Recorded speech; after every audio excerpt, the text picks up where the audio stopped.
बीकानेर के एक छोटे से गांव से शुरू हुई ये कहानी आज 80 प्लस कंट्री में बिकने वाले स्नैक्स बन गई है, जिनके लिए हल्दीराम सिर्फ नमकीन नहीं, नॉस्टैल्जिया है। ये कहानी है 11 साल के एक लड़के के सपने से शुरू होने वाले एक एम्पायर की, जो हर जनरेशन के विजनरी एंटरप्रेन्योर्स के डिसीजंस की कहानी है। 9 बिलियन से भी ज्यादा इवैल्यूएशन, ग्लोबल एक्विजिशन और एक लॉयल फैन बेस। हल्दीराम्स की कहानी सिर्फ स्नैक्स की कहानी नहीं है, ये डेडिकेशन, क्वालिटी और कल्चरल अंडरस्टैंडिंग की कहानी है। एक सपना था जो 1919 में बीकानेर की एक छोटी सी दुकान में देखा गया था। सिर्फ एक परफेक्ट भुजिया बनानी थी, पर उस भुजिया ने ब्रांड, बिजनेस और भरोसा सब बना दिया।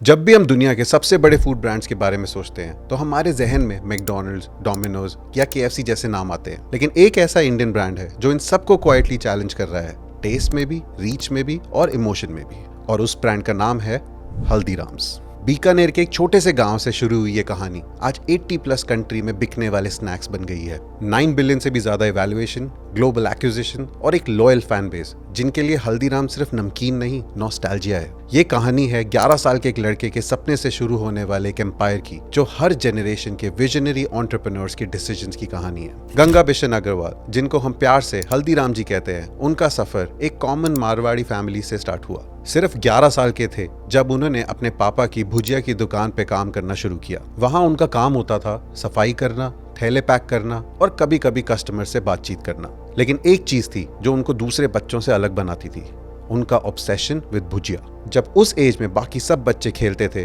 हल्दीराम भुजिया बनाने के फॉर्मूलों को समझने की कोशिश करते थे। उस वक्त भुजिया सब शॉप्स पे थी, टेस्ट में कुछ खास फर्क नहीं था, सभी बेसन इस्तेमाल करते थे। असली कंपटीशन था प्राइस, कौन 2 पैसा पर केजी से कम में बेच सकता है। लेकिन हल्दीराम जी को यह एक्सेप्टेबल नहीं था। उनका कहना था, अगर सब वैसे ही बनाते हैं तो कस्टमर हमें क्यों याद रखेगा। वो अपने घर में एक्सपेरिमेंट्स करने लगे, कभी बेसन बदला, कभी मसाले। बहुत बार भुजिया जल जाती, कभी ऑयल सही नहीं था, पर वो रुके नहीं। एक दिन उन्होंने बेसन की जगह मोठ दाल का यूज किया और टेस्ट क्रिस्प, लाइट और यूनिक। बीकानेर के लोग हैरान रह गए। ये था उनका पहला मास्टर स्ट्रोक। फिर उन्होंने रेट बढ़ाया। जहां सब लोग 2 पैसा पर केजी में बेच रहे थे, उन्होंने रेट रखा 5 पैसा पर केजी। लोगों ने सोचा ये महंगा है, बट टेस्ट ने कन्विंस कर दिया। ब्रांड परसेप्शन बन गया प्रीमियम और नाम डोंगर सेव, बीकानेर के महाराजा डोंगर सिंह के नाम पर। ब्रांड एम्बेसडर नहीं थे, पर नाम सुनते ही लोगों को लगा ये तो रॉयल प्रोडक्ट है। इन 3 स्ट्रैटेजीज से उन्होंने ब्रांड की पहली पहचान बनाई। मोठ दाल का इस्तेमाल, क्रिस्पियर भुजिया, प्रीमियम प्राइसिंग, 5 पैसा पर केजी, रॉयल नाम डोंगर सेव। हल्दीराम का टेस्ट और नाम बड़ा हुआ, बट उसका एम्बिशन उससे भी बड़ा था। इंडिपेंडेंस के बाद फैमिली में एक्सपेंशन की बात होने लगी और इस बार टारगेट था ईस्ट इंडिया, कोलकाता, क्योंकि बुर्रा बाजार में मारवाड़ी कम्युनिटी थी, डिमांड थी और ट्रेड का माहौल परफेक्ट था। 1950s में पहला आउटलेट खुला बुर्रा बाजार में, लेकिन नया शहर, नए लोग और उनका टेस्ट भी अलग था। बीकानेर की भुजिया कोलकाता में चलेगी, अनसर्टेन था, लेकिन हल्दीराम ने स्ट्रैटेजी बनाई। लोकल पैलेट समझा, पैकेजिंग चेंज करी और प्रोडक्ट कस्टमाइज किया। उन्होंने बंगाली मिठाइयों को भी ऐड करना शुरू किया। चमचम, रसगुल्ला और सौंदेश जैसी मिठाइयां भी शेल्फ पर दिखी। ये डाइवर्सिफिकेशन का डिसीजन कोलकाता में गोल्ड माइन बन गया। बिहार और बंगाली फैमिलीज का फेस्टिव फेवरेट बन गया हल्दीराम्स। 1955 तक हल्दीराम हर शादी के इनविटेशन हैम्पर का पार्ट बन गया था और पहली बार एक इंडियन रीजनल स्नैक ब्रांड को पहचान मिल रही थी।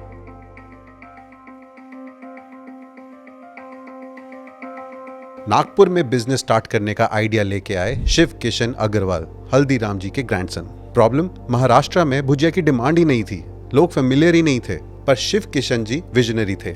उन्होंने सिंपल सेलिंग नहीं की, पहले रिसर्च किया, मार्केट हैबिट समझे, स्नैक एंड स्वीट गैप समझा, लोकल टेस्ट डिकोड किया। सबसे पहले उन्होंने काजू कतली लॉन्च की और वो भी फ्री सैंपल्स के साथ। टेस्ट ने कमाल कर दिया, लोग एडिक्ट हो गए। फिर आई बंगाली मिठाइयाँ और साथ ही एंट्री हुई साउथ इंडियन स्नैक्स की। इडली, डोसा, सांबर। एक मारवाड़ी शॉप महाराष्ट्रियन टेस्ट सर्व कर रही थी। Smart move. पर जब ट्रस्ट बन गया, तब उन्होंने अपने राजस्थान वाले प्रोडक्ट्स लॉन्च किए। 3 साल में 400% ग्रोथ। ये था नागपुर चैप्टर का गेम चेंजर। चैप्टर 4। 1973 में मनोहर लाल जी ने बिजनेस ज्वाइन किया। तब तक 3 शहरों में दुकानें थी। उन्होंने दिल्ली में आउटलेट खोला, चांदनी चौक में। ये स्टोर एक आउटलेट ही नहीं था, ये था कैपिटल में ब्रांड का पहला कदम। चांदनी चौक में कंपटीशन ज्यादा था, हर गली में मिठाई की दुकान, हर कोने पे चाट वाले। लेकिन मनोहर लाल जी ने फर्क लाया प्रेजेंटेशन और पैकेजिंग में। जब बाकी लोग लूज नमकीन बेच रहे थे, उन्होंने काम किया हाइजीन और विजुअल ब्रांडिंग पे। उन्होंने इंपोर्टेड मशीन्स मंगवाई जो स्नैक्स को यूनिफॉर्म सील और रोस्ट करती थीं। इससे शेल्फ लाइफ बढ़ी और रिटेल एक्सपेंशन आसान हो गया। उन्होंने 2 बड़ी स्ट्रैटेजीज अपनाई। Packaging revolution, zip pouches, standee pouches, 4 layer packaging. उन्होंने इंडिया के ट्रेडिशनल स्नैक को मॉडर्न बना दिया। ये पैकेजिंग सिर्फ अच्छी नहीं थी, इसने हल्दीराम को ट्रस्टवर्दी ब्रांड बनाया, स्पेशली मेट्रोस की एजुकेटेड क्लास के लिए। पैन इंडिया एक्सपेंशन स्ट्रैटेजी, पहले बड़े शहरों में, then tier 2 and then tier 3 towns में। रिटेल स्टोर्स के साथ साथ malls, highway, restaurants, multiplex tie-ups के साथ साथ हल्दीराम हर जगह विजिबल हो गया। उन्होंने सब ब्रांड्स भी लॉन्च किए, मिनट खाना, फ्रोजन फूड्स ऑफिस वालों के लिए, cup shop, beverages for cafe style outlets, cookie heaven, premium cookie segment. उन्होंने आउटलेट एक्सपीरियंस को भी रिवैम्प किया, self service counters, clean dining halls and uniform staff. Haldiram एक ट्रेडिशनल स्वीट शॉप से एक प्रोफेशनल फूड ब्रांड बन गया। आज भी दिल्ली एनसीआर में हर 10 किलोमीटर पे आपको एक हल्दीराम आउटलेट दिखता है। ये सब मुमकिन हुआ मनोहर लाल जी के फ्यूचरिस्टिक विजन की वजह से।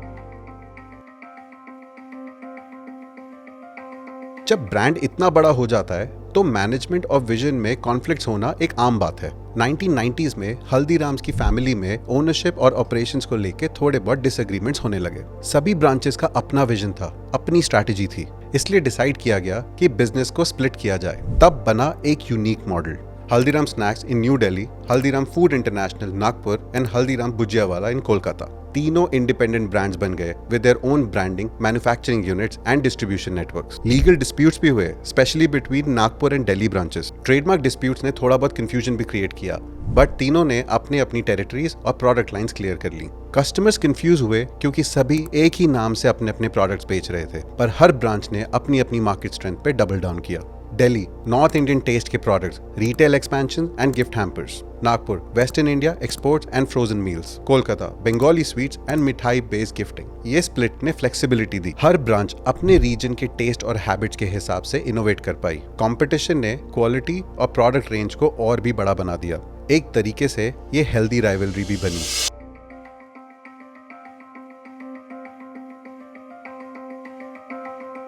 2010 के बाद हल्दीराम ने इंटरनेशनल एक्सपेंशन पे अग्रेसिवली काम शुरू किया। उनके प्रोडक्ट्स अब यूएसए, यूके, यूएई 80+ देशों में मिलते हैं। लंदन के इंडियन ग्रोसरी स्टोर से लेके दुबई के हाइपरमार्केट्स तक हर जगह हल्दीराम्स का एक शेल्फ रिजर्व होता है। डायस्पोरा तो फैन था ही, लेकिन अब फॉरेन कस्टमर्स भी देसी स्नैक्स के फैन बन गए हैं। Flavours like peri peri bhujia and fusion snacks ने नए मार्केट्स अट्रैक्ट किए।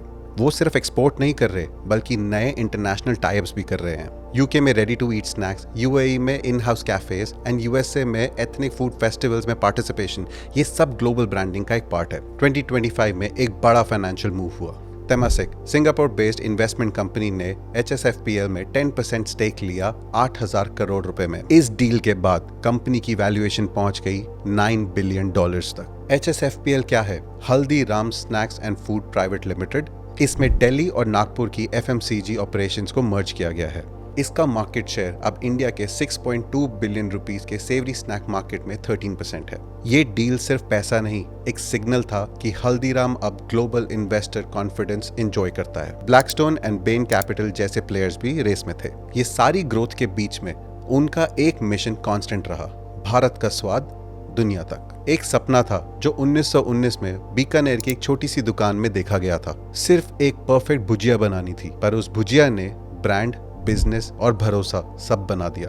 हल्दीराम्स की कहानी सिर्फ स्नैक्स की कहानी नहीं है, ये डेडिकेशन, क्वालिटी और कल्चरल अंडरस्टैंडिंग की कहानी है। 3 अलग अलग शहरों ने अलग अलग राहें चुनी, पर सबका गोल एक ही था कि भारत के स्वाद कोने कोने से लेकर दुनिया तक पहुंचाना है। जब भी आप एक हल्दीराम का पैकेट खोलो तो सोचो कि आप सिर्फ एक स्नैक नहीं, एक लेगेसी को टेस्ट कर रहे हो। दोस्तों, ये थी हल्दीराम की कहानी, एक देसी ब्रांड जिसके हर बाइट में 100 साल की मेहनत छुपी हुई है। अगर आपको ये कहानी पसंद आई तो लाइक ज़रूर करिए, शेयर करिए और कमेंट करके हमें बताएं कि आपका हल्दीराम का फेवरेट स्नैक कौन सा है। मैं हूं आकाश और मिलते हैं नेक्स्ट वीडियो में एक और ज़बरदस्त इंडियन बिजनेस कहानी के साथ। तब तक के लिए नमस्ते और स्वादिष्ट ख्याल रखिए।